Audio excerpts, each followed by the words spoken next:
Assalamualaikum warahmatullahi wabarakatuh. Kabajamtoota fi daawwattoota kanaaftuu jira jirtu isin jecha har'a waan obboleeyyan kiyya kan shamarraniitiif gorsa ta'a jedhu qabadhee isinii dhufee jira. Hamma dhumaatti na waliin tura isiniin jedha. Obboleeyyan kiyya kan dhiiraa asumaan na hoffolchaa isiniin jedha. Anis warra dhiiraa san keessa nama tokko waan ta'eef asumaan na hoffolchaa isiniin jecha. Maaliif obboleeyyan keenya kan shamarranii miidhamuu hin qabanii isaaniif waan gorsa ta'a jennu. Waan dandeenyu waan beeknurraa waan nutti fakkaatarraa isaaniif qooduu qabna. Akkasii isiniin jedha isin bara keessanuu waluma qixa isin jaaladha kan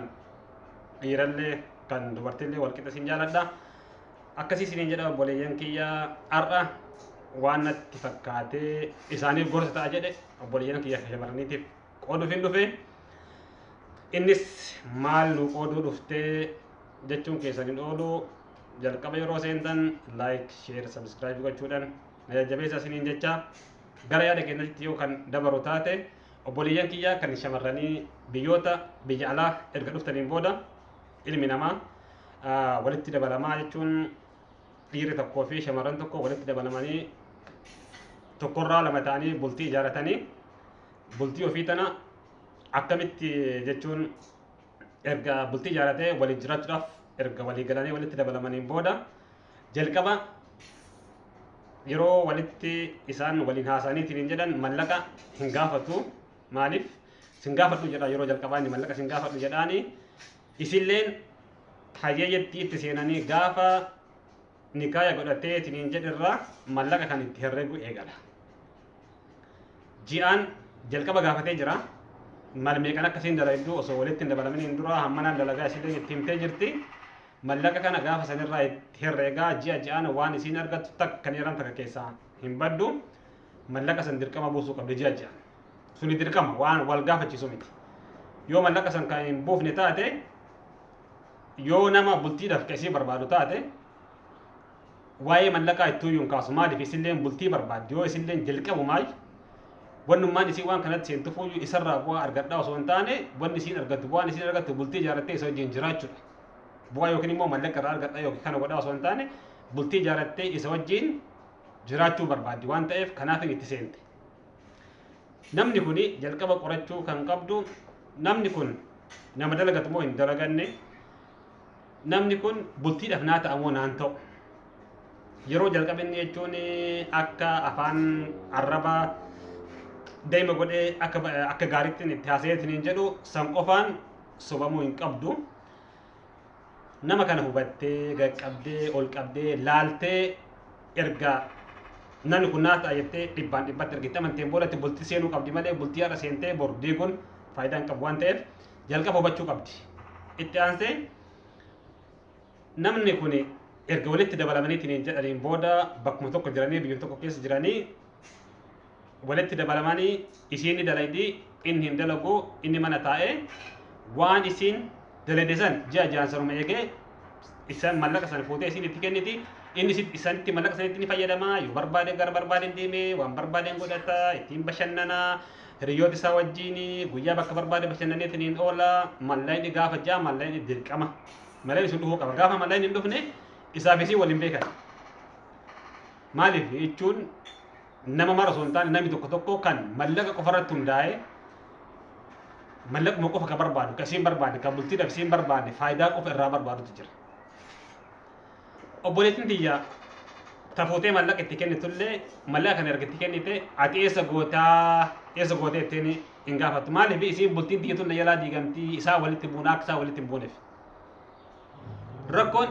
isaa walitti bu'iinsi amma jalqabe isaa walitti buutu kuni homaa isirraa waan buusu tokko hin jiru. Rakkoo ganaa isii mudatutu san daran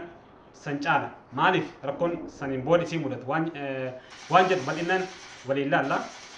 Mallaqa kana fuutee ji'aan isumatti kenniti. Inni mallaqa kana maal barbaadara inni wanni barbaadu mallaqa miti.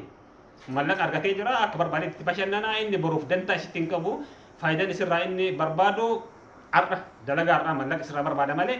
bultiidhaaf isiin barbaadu. Isiin kana hubachuu dhabuudhaan mallaqa ofii guutumaan guututti isumatti gadhiistee midhaan dhiyeessa gootee mallaqa kana bakka erga jalqabu maal isirraa fuudhuuf maal godhuu barbaade mallaquma kana isin itti kennuuf maaliin godhaa jedhee irraa fuudha wayiin godha jedhee irraa fuudha mallaqa kana erga wayiin godha jedhee waan sadiin godhe mongoodha waan yeroo dheeraa sitti fudhachuu tasuman qabu ji'a lama ji'a sadi gayaa waan isiin walii galanii san waan irra oolchee san yoo irra oolche maashaallah dha waan barbaadamus waan isiin barbaaddu sanii kanaafi isilleen gaafachuu qabdi ittuma kennitee bultiin tiyya akka hin diigamnee jettee sababa saniif mallaqa itti kenniteetiin yoo usteetiin hin jette tokkoffaa umriin isiin taa'u lammaffaa malleen isiin hin jiru sadaffaa yeroo ofillee gubdee jetti waa meeqa dhabde waa sadi dhabde kun akka hin taane jalqabuma namicha kana hubachuu qabdi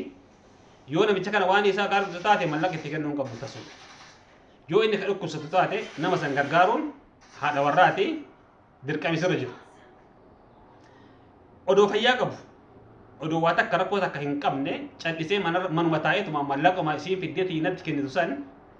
nyaachuun an akka kootitti akka kiyyatti jechuudha yeroo dheeraa osoo hin taane guyyaa takka guyyaa lamaaf keessi kiyya nayyamu maaliif fayyaa qaba isiinuu dubartiidha ni dalaydi anis gabbeetini delegee fide isii bulchuu ka qabu ana ture harki isii eeggadhee ganaa yoo isiin dalaydeetiin jette ka isii ji'aan irraa fuudhee mana taa'ee nyaachuu miti halkanuma tokko namni yookaa jechuun bultiidhaaf isii wajjin bultii kan jiraachuu barbaadu taate isiin tun ni dadhabdi isilleen dalagaa oolte namni tokko tokko isiin dalagaa oolte galte maaliif eeggata erga isiin achi galteen booda nyaata goote nyaata godhiif isii eega maaliif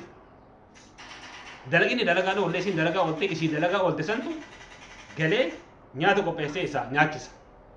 waan danda'uun inni yoo gargaari maal qaba yoo isiin erga isiin dalagaa deemte yoo namni isiif yaadu taate yoo nama bultiif isii barbaadu taate nama ergitee faayidaadhaaf isiin barbaanne yoo ka ta'u taate yoo waan danda'uun isii gargaari maal qaba yoo ka dalagallee hin qabne taate dhugaadhaan jechuun sun dhugaan dalagaan sun yoo ka dhabamu taate dalagaan dhiirti waan hin dandeenye illee hin jirtu dhagaa yoo jechuun dhagaa cabsee waan barbaade dalageetiin isii bulfachuu danda'a kanaaf calliseetumaan harkum isii taa'eetiin eeggachuun rakkoon isii isa qofa bira osoo hin taane isii bira jira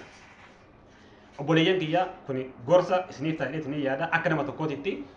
mallaqa kan itti kennuu qabdan erga itti kennitan immoo eessa goote maalirra oolchite mallaqa keessaniif immoo ulellee mallaquma keessaniif yoo mallaqa kana kan kennine taate akkan isin godha yoo mallaqa kana kan goone taate akkan isin godha jechoota adda addaati kanaaf kana maraayyuu wanni kana fide maali faayidaa mallaqaati malee isin barbaadu dhabiisa irraa ka'e walumaa galatti kun guutumaan guututti jechuudha namni bultiidhaaf si barbaadu mallaqa maaliif si gaafata kan haadha warra kiyyaa wanni mallaqa si gaafadhuuf maali isilleen bultiidhaaf isilleen bultii nama wajjin ijaarrattee jirti isilleen bultii itti ni yaaddi anis ni yaadda anis dalaguu qaba isilleen dalaguu qabdi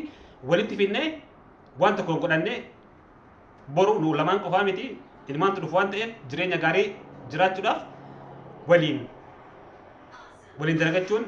walitti finnee waan tokko godhachuun maashaallaadha bareeda garuu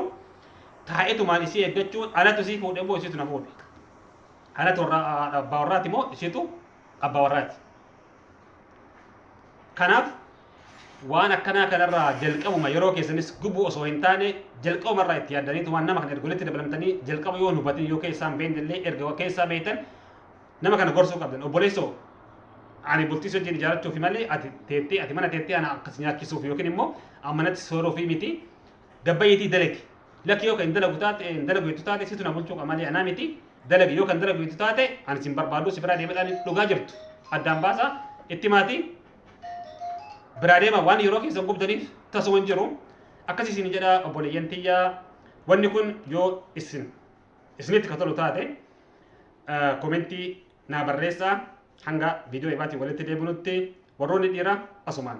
naaf olcha isiniin jecha maaliifi dirqama obboleeyyan keenya miidhamuun qabanii isaaniilleef waan nutti fakkaaterra qooduun dirqama waan ta'eef akkasii isiniin jedha haga viidiyoo ibaatiin walitti deebinutti obboleeyyan kiyya assalaamu alaikum warahmatullaahi wabarakaatuh